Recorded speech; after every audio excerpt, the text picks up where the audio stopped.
What do you do when a person vomits in your car? What are the steps that you need to follow? What should you do right after? And that's what we're going to be talking about on this episode.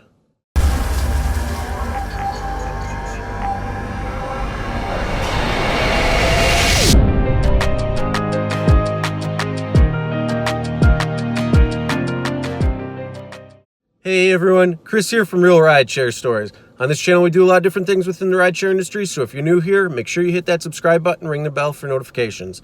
But before we get started, if you have a crazy Uber or Lyft experience, whether you're a passenger or a driver, record it, send it my way, and maybe we can feature you on the channel.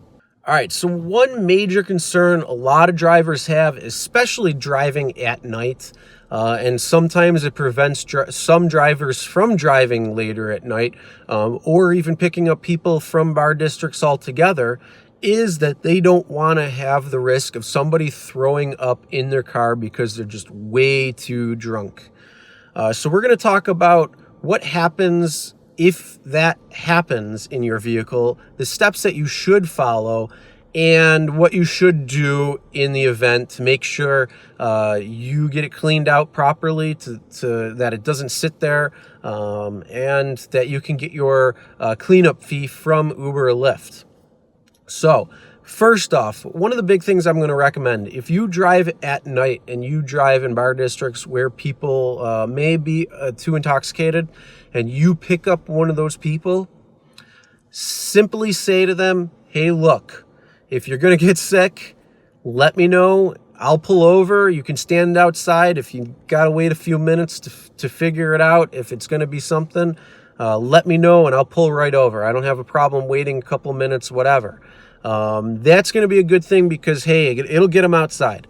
Another good thing to have is the puke bags.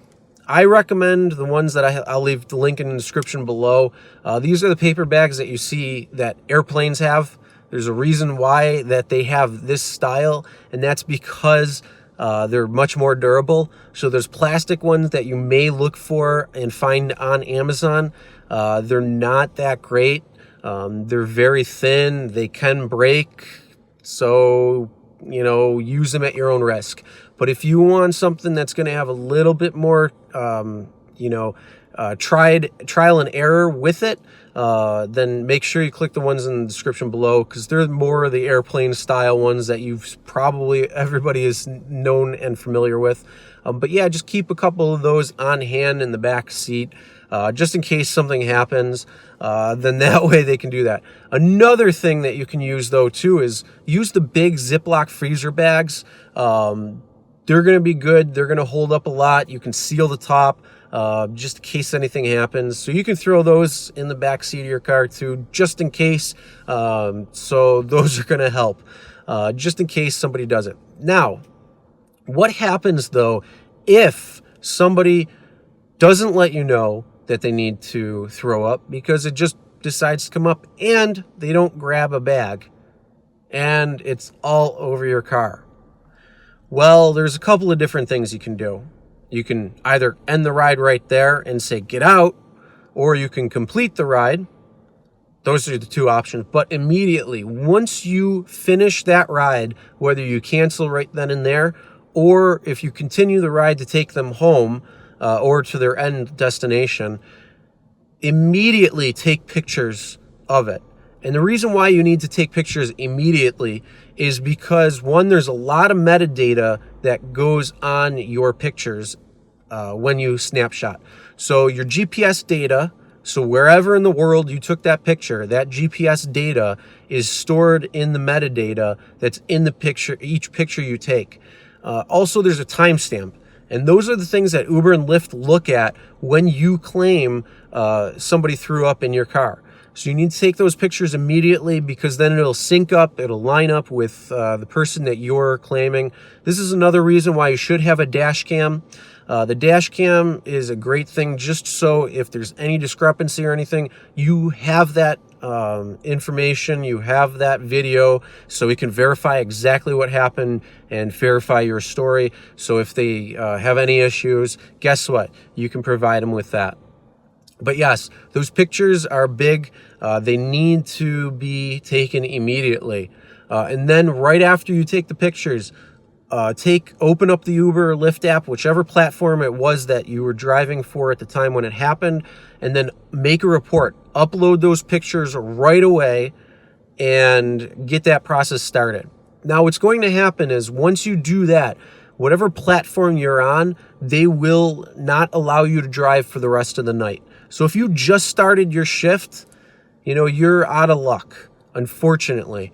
But then what do you want to do right after that? Because again, most of the time what happens is this is at night and there's a lot of businesses that are closed that do detailing.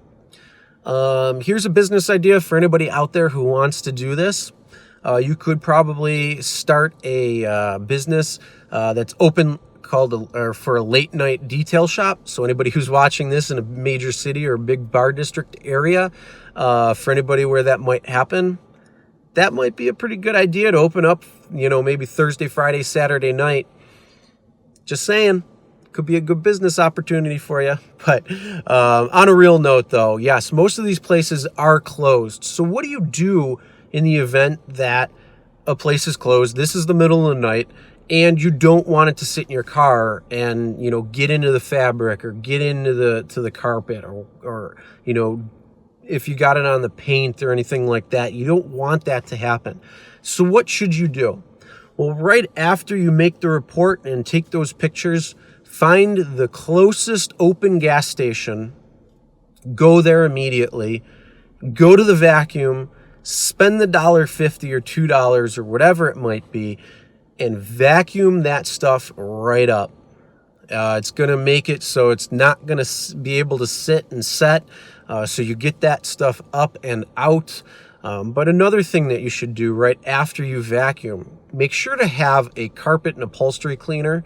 It's going to have the bristles on the end. So, shake that up, spray that where it was, spray it down. You should have a towel also, just if you transport, service animals or anything like that. You want to make sure that you have a towel for them to sit on.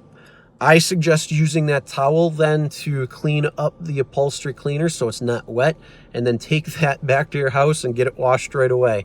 But those few things right there are going to help so it doesn't set. And then same thing, if it gets on the exterior or the paint of the car, make sure you have something that'll wipe it up, wash it off, do something like that. Whether you want to use soap and water, whether you have a wipe, whatever it might be, but make sure you get that off of your paint immediately, because it can have some real bad effects on the paint job itself, just because of some of the acids that are in that type of stuff. So yes, make sure that you get that cleaned up as quick as possible. If you are able to clean it all up fully, then you clean it up all fully. If you need to take it to a detail shop the next day or within the next few days, at least at that point, everything is cleaned up, everything's good, it's not going to set, and then they can just make sure that they can give it a good, clean finish and get it all good for you, so you don't have to worry about that anymore. But yeah, make sure you take care of that as quick as possible. Now, yes, I'm sure probably people are thinking to themselves right now, but if you clean it up, then how are you going to get these receipts that Uber and Lyft are now requiring? Well, here's the thing. Make your own receipt. I mean, you are an independent contractor. You are providing a service and a job that you are transporting passengers to and from their location. So, hey, guess what? I started my independent contracting business as a detailer. So make your own receipt and submit it to them, especially if you're cleaning it yourself. If you vacuum it out, make sure you put the $1.50 or $2 or whatever the charge is on there too. And then make sure that you fill out all of the correct information on cleaning it up. Make your own receipt, make it itemized, and you're good to go that way. Then also, if you do take it somewhere, make sure that you provide the receipt and you're good to go there. But those are definitely a few things that you want to make sure that you can do to make sure it's cleaned up and to get your cancellation, or I'm sorry, it's not your cancellation fee, but your cleanup fee from Uber or Lyft because of everything that's going on. Now, yes, I understand that you're not able to drive for the rest of the night and it might not be worth it. But here's the thing. At least it's not going to sit in your car. It's not going to set. It's not going to create a nasty smell or anything that could be there for a few days or even longer. You get that stuff taken care of right away and it's going to be much better. One of the things that you can do as well too is get seat mats and seat covers, and you can get like the WeatherTech floor mats, and you can go all out and get that done, and then you can just pull it off, wash it, whatever it might be. But yeah, there's a lot of different things that you can do to make sure that it gets cleaned up. But whatever you do, whatever you decide to do, if you decide to clean it up yourself or not, make sure you take those pictures immediately when you end the ride. Immediately, because they use that metadata. So it's, like I said, it's got that GPS and it's got that timestamp. And a dash cam is highly recommended. Another question I'm sure a few people are thinking is, have I ever had to deal with it? Yes, I have, twice. And it sucked both times. But I did those things, cleaned it up, got it out, sent it off to Uber and Lyft, obviously beforehand.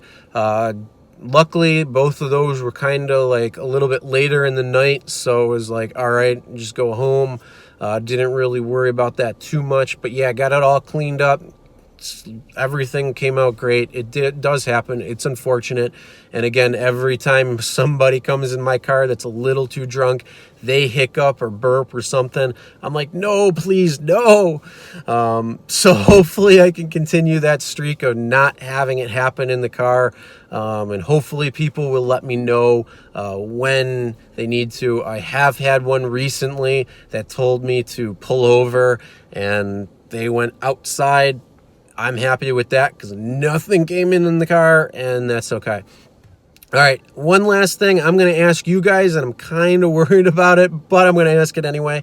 Comment below if you've had anything happen to you in your car while you're driving. If you recommend another step or two in something to do with cleaning, with the process of it, and all that good stuff. But yeah, comment below. Let me know what you had to deal with. All right, with that being said, that's the end of today's video. Hope you guys learned a lot about how to clean it up, what you need to do, and the proper steps to be able to do it.